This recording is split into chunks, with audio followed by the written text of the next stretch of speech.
नमस्कार दोस्तों, स्वागत है आज की कहानी में। आज की कहानी का शीर्षक है बेटी और बहू और इस कहानी की लेखिका हैं शशि ध्यानी जी।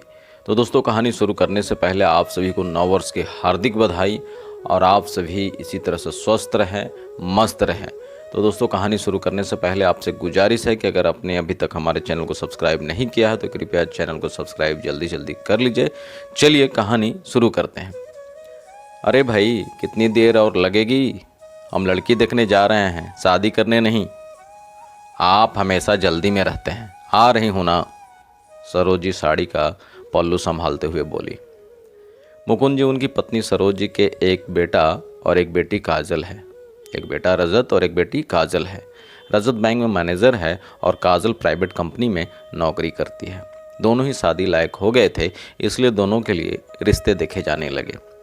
आज सभी रजत के लिए लड़की देखने जा रहे थे। लड़की माया सरकारी स्कूल में गेस्ट टीचर के पद पर काम करती है। तय समय पर सभी लड़कों वालों के घर पहुंच गए। चाय नाश्ते के बाद माया को बुलाया गया। माया रजत को एक नज़र में ही भाग गई। मुकुंद और सरोज जी को भी माया सुलझी और समझदार लगी। रजत और माया को बात करने एक दूसरे कमरे में भेज दिया गया। रिश्ता लगभग तय था। दोनों के जाने के बाद मुकुंद जी बोले, भाई साहब, रजत का तबादला हर 5 साल में दूसरे शहर में होता रहता है। ऐसे में माया कहाँ उसके साथ घूमती रहेगी। हम चाहते हैं बहू हमारे साथ रहे, फिर उसकी नौकरी भी यही है। हाँ, छुट्टियों में रजत के पास चली जाया करेगी। बिना भूमिका बांधे मुकुंद जी बोले, भाई साहब, शादी बच्चों की खुशी के लिए कर रहे हैं। जब वही साथ नहीं रहेंगे तो शादी करने का क्या मतलब। वैसे भी माया को किसी भी सरकारी स्कूल में गेस्ट टीचर की नौकरी आसानी से मिल जाएगी। माया के पापा बोले, लेकिन भाई साहब, हमारी भी बहू से कुछ उम्मीदें हैं। बहू घर आएगी तो घर गृहस्थी के साथ साथ हमारी सेवा देखभाल करेगी।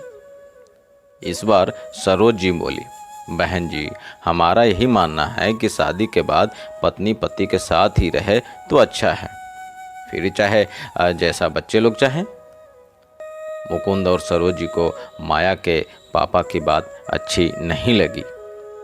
1-2 दिन में बताते हैं, तब तक आप भी सोच लीजिए। चलते हुए मुकुंद जी कहते हैं। चलते हुए मुकुंद जी ने बोला कि 1-2 दिन में हम सभी आपको बताते हैं, तब तक आप भी सोच लीजिएगा।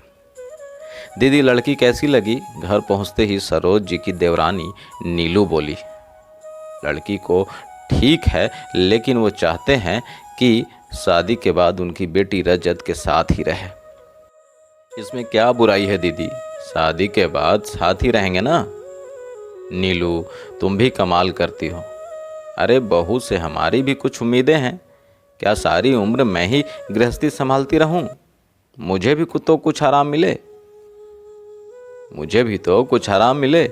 अगर बहू साथ चली जाएगी तो हमारी देखभाल कौन करेगा? फिर अभी से दूर चली जाएगी तो उसमें परिवार और हमारे प्रति प्यार, अपनापन, विश्वास की भावना कैसे पनपेगी? तो क्या हमारी बात मानी तो ठीक, नहीं तो हमें नहीं करनी वहाँ रजत की शादी। देखना, पछताएंगे। ऐसा घर बार उन्हें ढूंढने पर भी नहीं मिलेगा। हर तरह से संपन्न परिवार है हमारा। हमारे घर जो लड़की आएगी उसके भाग जग जाएंगे। देखना, बहू नहीं बेटी बनकर राज करेगी वो। दीदी, बेटी और बहू के बीच फर्क आप शादी से पहले ही करने लगी तो शादी के बाद उसे बेटी कैसे बना पाएगी? मैं समझी नहीं। दीदी, कुछ दिन पूजा को देखने लड़के वाले आए थे।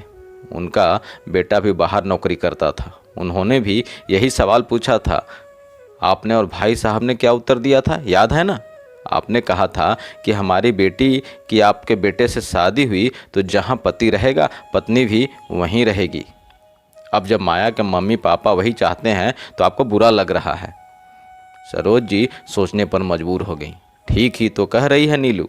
हर माता पिता अपनी बेटी के लिए सबसे अच्छा घर और वर चाहते हैं। फिर वो माया के घर वालों पर इतना गुस्सा क्यों हो रही है?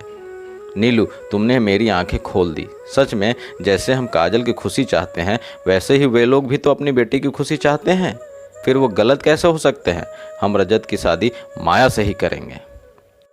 मित्रों, यह कहानी आपको कैसी लगी कमेंट बॉक्स में अपनी राय जरूर दीजिएगा और साथ ही साथ चैनल को सब्सक्राइब और वीडियो को लाइक शेयर भी कर दीजिएगा। बहुत बहुत धन्यवाद। और अंत में फिर से आप सभी को नव वर्ष की ढेर सारी शुभकामनाएं। बहुत बहुत धन्यवाद।